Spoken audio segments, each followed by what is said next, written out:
Okay, तो next question है कि one second, a positive point charge is released from rest at a distance r not from a positive line charge with uniform charge density. So ये एक line charge है और ये uniformly charge है आपका, तो lambda is linear charge density और late से पॉजिटिवली चार्ज है, लेट से पॉजिटिवली चार्ज है ये यूनिफॉर्मली। तो इसके कारण इसके आसपास इलेक्ट्रिक फील्ड बन रहा होगा। कितना इलेक्ट्रिक फील्ड बन रहा है, तो लेट से इससे किसी आर नॉट, लेट से पहले किसी आर डिस्टेंस दूर इस पॉइंट पे इलेक्ट्रिक फील्ड होता है lambda by 2πε0 r. Okay, electric field distance के इन्वर्सली प्रोपोर्शनल होता है, ना कि डिस्टेंस के स्क्वायर के। ये बात याद रखिएगा, किसी पॉइंट चार्ज के कारण इलेक्ट्रिक फील्ड डिस्टेंस के स्क्वायर के इन्वर्सली प्रोपोर्शनल होता है, बट यहाँ पे सिर्फ डिस्टेंस, नो स्क्वायर। ओके, अब बोल रहा है कि एक पॉजिटिव पॉइंट चार्ज को यहाँ से रिलीज़ कर दिए हैं, तो यहाँ पे मान लेते हैं कोई प्लस क्यू चार्ज है, उसको यहाँ से रिलीज़ कर दिए हैं, तो इन दोनों में रिपल्शन होगा, यानी कि ये इस डायरेक्शन में स्पीड पकड़ लेगा। तो क्वेश्चन ये पूछ रहा है कि the speed v of the point charge as a function of instantaneous distance r from the line charge. और इनिशियली देखिए डिस्टेंस r0 है, तो इस इनिशियल डिस्टेंस को हम r0 मान लेते हैं। अब ये चार्ज जैसे जैसे इधर मूव कर रहा होगा, इसका स्पीड हर एक पॉइंट पे सेम नहीं होगा। तो क्वेश्चन सिंपली ये पूछ रहा है कि speed as a function of distance, इस लाइन चार्ज से जो डिस्टेंस है वो पूछ रहा है आपका। So v as a function of r, और ये फंक्शन मेरे को फाइंड करना है, this function is question mark. और यहाँ पे सिर्फ प्रोपोर्शनल का बात किया है, एग्जैक्ट मेरे को नहीं निकालना है, इक्वल टू मतलब क्या कॉन्स्टेंट्स होगा, सिर्फ प्रोपोर्शनल पूछ रहा है। ओके, तो हम लोग इसमें कॉन्सेप्ट क्या यूज करें। कॉन्सेप्ट हम लोग ये यूज करते हैं कि जब ये चार्ज यहाँ पे मौजूद था तो इसका कुछ पोटेंशियल एनर्जी है यहाँ पे, और जैसे जैसे ये दूर जाएगा उसका पोटेंशियल एनर्जी डिक्रीज़ करेगा, और ये जो डिक्रीज़ इन पोटेंशियल एनर्जी है वही तो काइनेटिक एनर्जी के फॉर्म में अपीयर होगा आपका। ओके, काइनेटिक एनर्जी ऐसे थोड़ी जो ना फ्री में आ जाएगा, पोटेंशियल एनर्जी में जो डिक्रीज़ हो रहा है वही काइनेटिक एनर्जी में इंक्रीज़ के बराबर है। सो इस जगह पे पोटेंशियल एनर्जी को डिनोट करते हैं हम u से, तो u at location r0 minus u at some location r which is some far point equal to minus f dot dr, और लोअर लिमिट हमेशा माइनस के बाद में जो डिस्टेंस होता है उसको लिखना है, माइनस के बाद वाला पोजीशन यानी कि r, और अपर लिमिट माइनस के पहले वाला r0। ये जो इक्वेशन है ये बहुत इंपॉर्टेंट इक्वेशन है, ये इनफैक्ट किसी भी कंजर्वेटिव फोर्स फील्ड के लिए वैलिड है, चाहे वो इलेक्ट्रिक फोर्स फील्ड हो, चाहे वो ग्रेविटेशनल फोर्स फील्ड हो, चाहे वो स्प्रिंग फोर्स हो, तीनों ही कंजर्वेटिव फोर्स है, ये इक्वेशन तीनों के लिए वैलिड है। ओके, और यहाँ पे आप देख सकते हो डिफरेंस इन पोटेंशियल एनर्जी, तो ये जो डिफरेंस इन पोटेंशियल एनर्जी है वही काइनेटिक एनर्जी के फॉर्म में अपीयर होगा, तो उसके जगह पे हम लिख दे रहे हैं हाफ mv² माइनस, अच्छा फोर्स के जगह पे क्या लिखें, तो हमको पता है इस चार्ज पार्टिकल पे फोर्स लगेगा आपका F equal to q into E, तो Q इंटू ई ये हो जाएगा यहाँ पे लगने वाला फोर्स, तो फोर्स की जगह पे लिख देते हैं Q इंटू ई, और फिर dr और r2 r0। नाउ अब यहाँ पे आपको सोचना था कि डॉट प्रोडक्ट है, और यहाँ पे हम बिना डॉट प्रोडक्ट किए हुए लिख दिए हैं, आपको उसका कोई चिंता नहीं करना है अगर कंजर्वेटिव फोर्स है तो, एज लॉन्ग एज आपको ये लिमिट्स ऑफ इंटीग्रेशन पता हो। ये जो लिमिट्स है आपका वो ध्यान रख लेगा अपने आप कि किस डायरेक्शन में आपका पॉजिटिव होना चाहिए कि यहाँ पे नेगेटिव होना चाहिए, उसका हम लोग को चिंता नहीं करना, हम लोग को बस सिंपली फोर्स का वैल्यू लिख देना है और डी आर की जगह डी आर लिख देना है, एरो वगैरह हटा दीजिए। ओके, क्यू बाहर निकल जाएगा, ई के जगह पे क्या लिखें, ई के जगह पे हम लोग लिखेंगे ये रहा, यानी कि लैम्डा डिवाइडेड बाई 2πε0, लेकिन r को लिमिट के अंदर रखेंगे, इंटीग्रेशन के अंदर रखेंगे, r को बाहर नहीं निकाल सकते हैं, ये सब तो कॉन्स्टेंट्स इसको बाहर निकाल दिए हैं, और फिर dr और ये लिमिट r टू r0।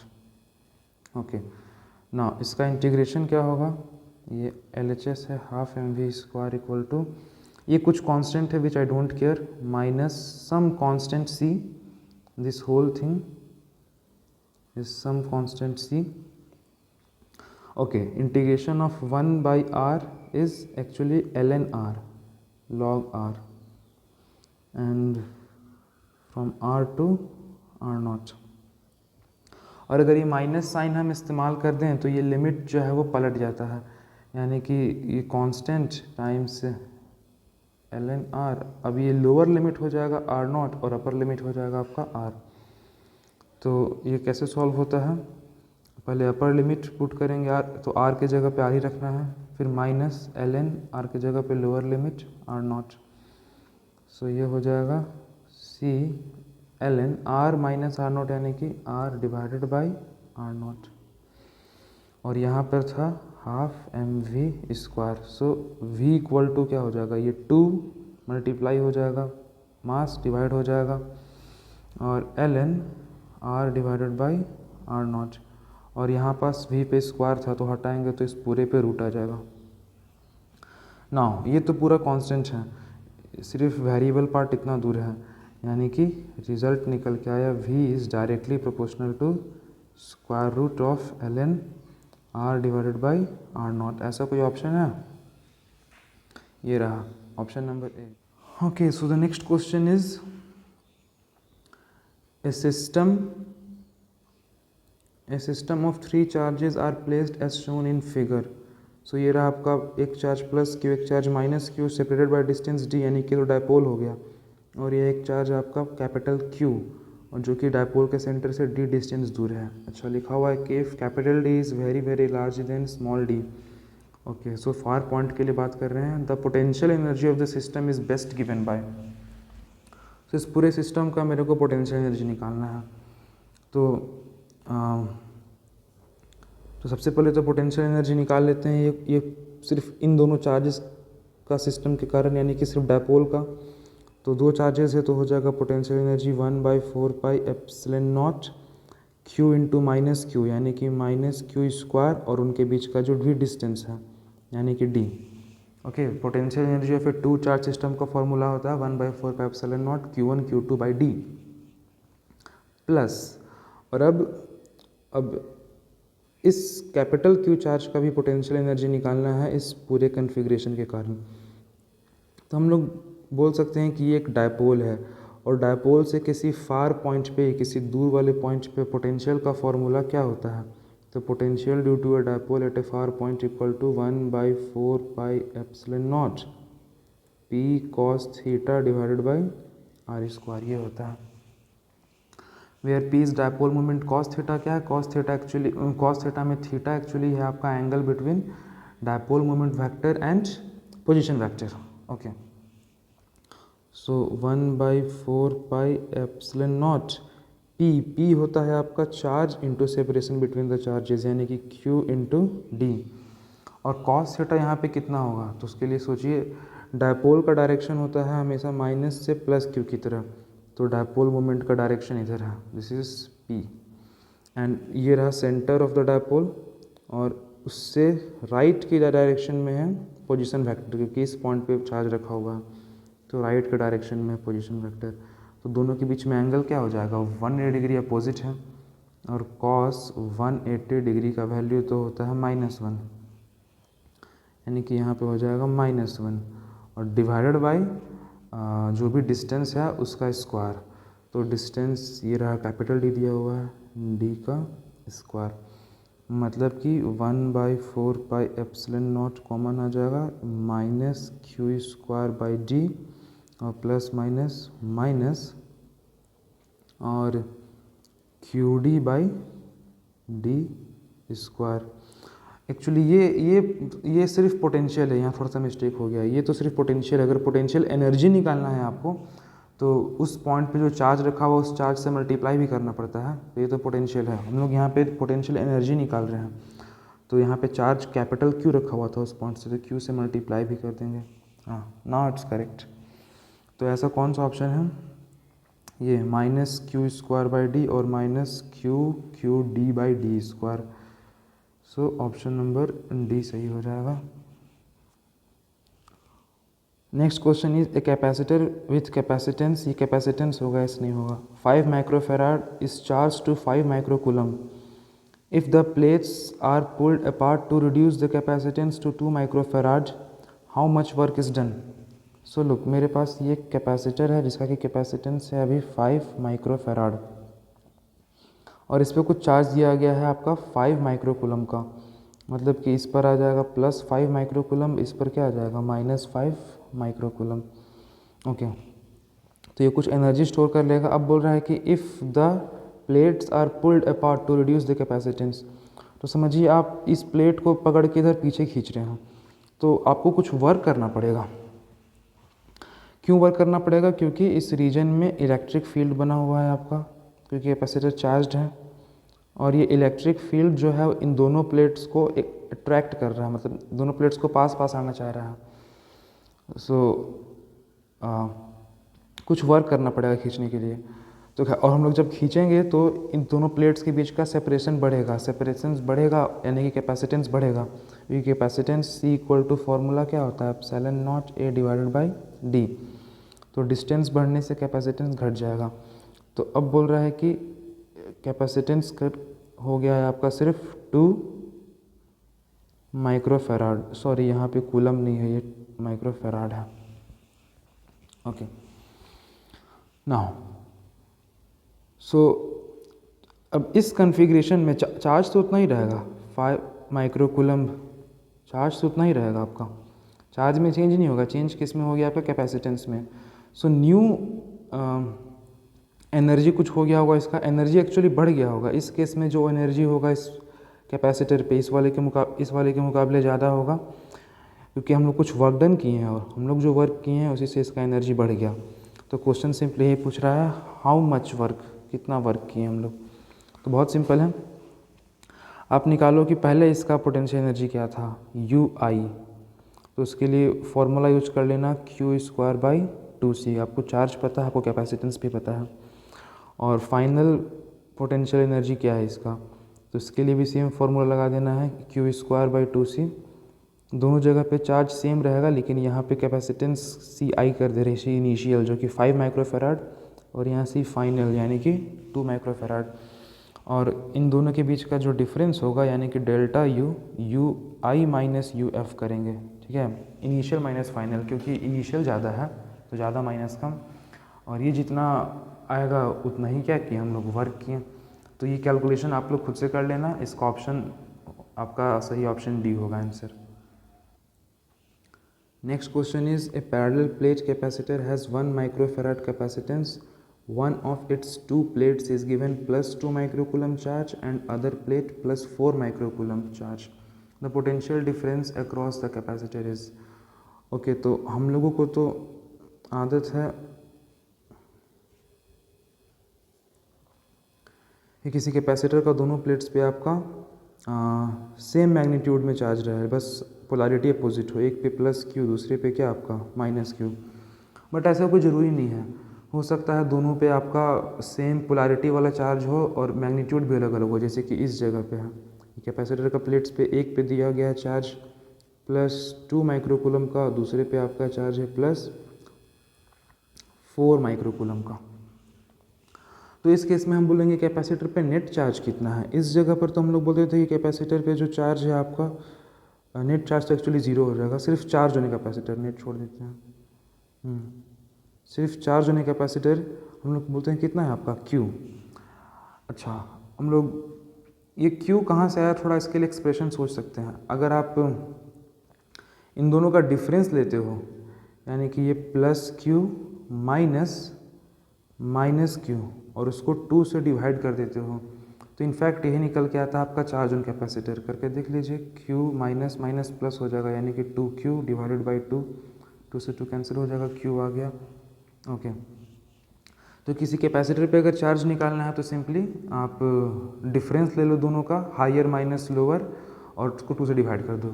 तो इस केस में बोलेंगे जो चार्ज होगा ना कैपेसिटर पे वो आपका होगा 4 - 2 डिवाइडेड बाई 2, यानी कि 2/2 यानी कि 1 माइक्रोकूलम। ओके, अब क्वेश्चन पूछ रहा है कि पोटेंशियल डिफरेंस क्या होगा आपका दोनों प्लेट्स के बीच में। तो हम लोग को पता है Q इक्वल टू होता है CV, so V equal to हो जाएगा ये 1 माइक्रोकूलम पता ही है, यानी 1 × 10⁻⁻⁶ कूलम डिवाइडेड बाई C कितना दिया हुआ है जी हम लोग को, ये रहा 1 माइक्रोफेराड, यानी 1 × 10⁻⁻⁶ फैराड। तो ये तो पूरा कैंसिल हो जाएगा, यानी कि सिर्फ आ जाएगा 1 वोल्ट। तो ऐसा ऑप्शन है, ऐसा ऑप्शन है। Next question is a sheet of aluminium foil of negligible thickness is introduced between the plates of a capacitor, the capacitance of the capacitor will be. So ये आपका एक कैपेसिटर का plates है और इसके बीच में हम लोग को पता है अगर कोई डाइलेक्ट्रिक मटेरियल भर देते हैं जिसका कि डाइलेक्ट्रिक कांस्टेंट K है, इसका कैपेसिटेंस इंक्रीज़ कर जाता है। अगर ये डाइलेक्ट्रिक मटेरियल दोनों प्लेट्स को टच कर रहा है, बिल्कुल दोनों प्लेट्स को ही टच कर रहा है पूरा, तो फिर in the absence of dielectric ये होता था ε0A/d, in the presence of K से मल्टीप्लाई हो जाएगा ना। इस केस में ये कैपेसिटर है, कैपेसिटर पे चार्जेस होता है, इस पर पॉजिटिव चार्ज, इस पर नेगेटिव चार्ज, और यहाँ पर होता है आपका electric field. Okay, now dielectric को इंसर्ट करने से इनफैक्ट कैपेसिटेंस बढ़ क्यों जाता था, उसका वजह ये है कि अगर डाइलेक्ट्रिक के एब्सेंस में इलेक्ट्रिक फील्ड मान लेते हैं E है, तो डाइलेक्ट्रिक के प्रेजेंस में, यहाँ डाइलेक्ट्रिक भरा हुआ है लेट से, तो डाइलेक्ट्रिक के प्रेजेंस में इलेक्ट्रिक फील्ड जो होगा वो E इक्वल टू पुराना वाला इलेक्ट्रिक फील्ड यानी E0 मान लेते हैं, चलो उसको E0 डिवाइडेड बाई क्या हो जाएगा K। तो इलेक्ट्रिक फील्ड को इनफैक्ट ये घटा देता है, डाइलेक्ट्रिक के अंदर में electric field external electric field से कम होता है, और इलेक्ट्रिक फील्ड कम हो गया तो पोटेंशियल डिफरेंस भी कम हो जाएगा, क्योंकि V इक्वल टू फॉर्मूला होता है ED। तो E अगर डिक्रीज़ कर जाएगा तो V भी क्या कर जाएगा, डिक्रीज़, और V डिक्रीज़ कर जाएगा तो कैपेसिटेंस इंक्रीज़ कर जाएगा, क्योंकि फॉर्मूला होता था Q इक्वल टू CV, मतलब C इक्वल टू Q/V। तो V डिक्रीज़ करने से आपका C इंक्रीज़ कर जाता है। ओके, अब इस जगह पे हम लोग इंसर्ट किए हैं एक aluminium foil, this is aluminium foil of negligible thickness. तो ये कंडक्टर एल्यूमिनियम, और किसी कंडक्टर को अगर आप एक्सटर्नल इलेक्ट्रिक फील्ड में रख दोगे तो उसके अंदर इलेक्ट्रिक फील्ड ज़ीरो हो जाता है, यानी कि सिर्फ इस लाइन के अलॉन्ग, सिर्फ इस लाइन के अलॉन्ग इलेक्ट्रिक फील्ड जो है वो ज़ीरो होगा। तो अगर पहले इस रीजन में इलेक्ट्रिक फील्ड लेट से E0 था, तो यहाँ पे E0 ही रहेगा, कोई चेंज नहीं है। यहाँ पे भी इलेक्ट्रिक फील्ड E0 ही रहेगा, नो चेंज। बस इस वाले लाइन पे इलेक्ट्रिक फील्ड क्या हो जाएगा, ज़ीरो। ओके, और ये सारा टोटल डिस्टेंस मान लेते हैं आपका वही D था। तो न्यू पोटेंशियल डिफरेंस क्या होगा दोनों प्लेट्स के बीच में, तो उसके लिए हम लोग करेंगे E0 इंटू पहले ये वाला डिस्टेंस, लेट से ये डिस्टेंस A, तो E0 इंटू A, और फिर प्लस, और फिर E0 इंटू ये वाला डिस्टेंस लेट से B। तो E0 कॉमन ले लेंगे, यानी कि A प्लस B, तो वापस से तो वही आ गया E0D, यानी कि जितना पोटेंशियल पहले था उतना ही पोटेंशियल अभी भी है। तो अगर नेग्लिजिबल थिकनेस का कोई कंडक्टर का फॉयल लगा रहे हो तो कैपेसिटेंस पे कोई भी चेंज नहीं होगा। क्यों? क्योंकि पोटेंशियल आपका पोटेंशियल डिफरेंस सेम है। सो आंसर हो जाएगा इसका no change in the capacitance. Okay, next question number 10 says two identical charged spheres suspended from a common point by two massless strings of length L are initially a distance D and D is very very small compared to L। तो ये scene है, दो charges है आपका identical और एक ही जगह से सस्पेंड किया गया है। तो ये यहाँ पे आपका चार्ज है Q, यहाँ पे भी Q है, और इनके बीच में जो इनिशियली डिस्टेंस है वो D है और ये लेंथ L है, and this D is very very small compare to L। Now और ये दोनों एक दूसरे को रिपेल कर रहा है वही, इसलिए तो डिस्टेंस D है।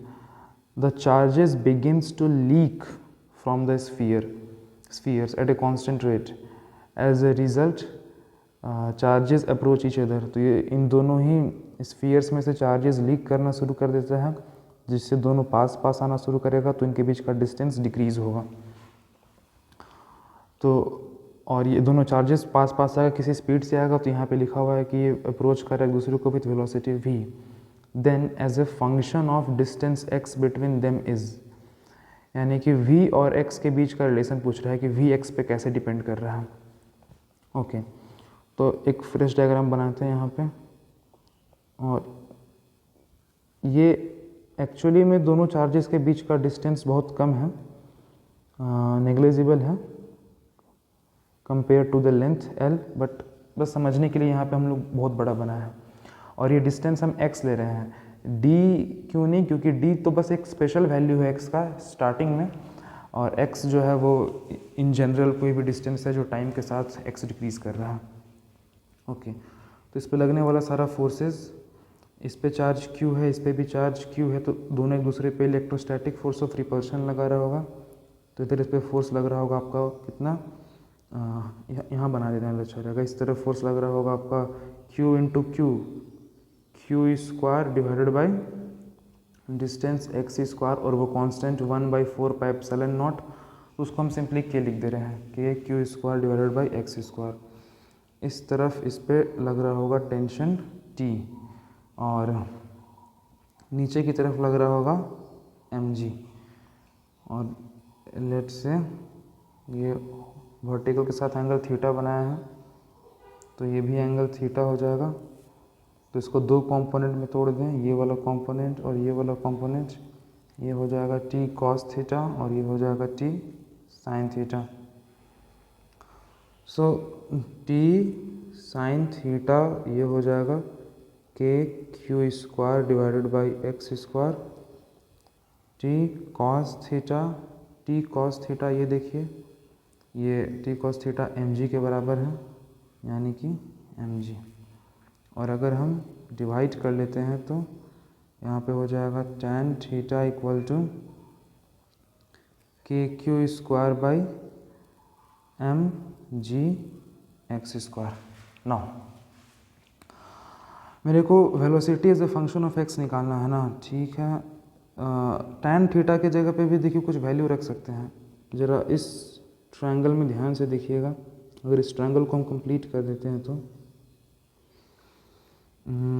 tan थीटा इक्वल टू हो जाएगा ये वाला साइड डिवाइडेड बाय ये, सॉरी एक्चुअली में तो tan होता है परपेंडिकुलर बाय बेस, बट अगर ये थीटा बहुत स्मॉल हो तो उस केस में tan थीटा अप्रॉक्सीमेटली किसके इक्वल टू लिख सकते हैं, साइन थीटा के।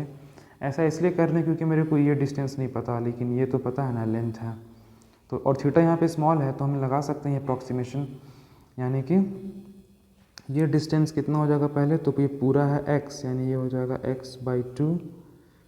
x/2 डिवाइडेड बाई ये हाइपोटेनस हो गया l, मतलब कि x/12। ओके, तो tan थीटा के जगह पे x divided by 2l equal to k q square by m g x square. ये मल्टीप्लाई हो जाएगा, क्यू स्क्वायर को अकेले कर देते हैं, यानी कि क्यू स्क्वायर इक्वल टू हो जाएगा m g x cube divided by 2l के। हाँ, अब दोनों तरफ टाइम के रिस्पेक्ट में डिफ्रेंशिएट कर देते हैं। क्यों मेरे दिमाग में ये आइडिया आया, क्योंकि क्वेश्चन में दिया हुआ है जो चार्ज q है वो टाइम के साथ लीक कर रहा है, यानी कि ये q कांस्टेंट नहीं है, टाइम के साथ वैरी कर रहा है। तो differentiate with respect to time both sides, तो q स्क्वायर का डिफ्रेंशिएशन क्या हो जाएगा, पहले तो 2q हो जाएगा, 2 सामने आएगा, और फिर dq/dt भी लिखना पड़ेगा क्योंकि आप टाइम के रिस्पेक्ट में कर रहे हो, q के रिस्पेक्ट में नहीं कर रहे हो, तो चेन रूल। ओके, ये पूरा का पूरा mg/2l के कांस्टेंट है, रुकिए mg/2l के कांस्टेंट है, और एक्स क्यूब का डिफ्रेंशिएशन हो जाएगा 3x स्क्वायर dx/dt। फाइन।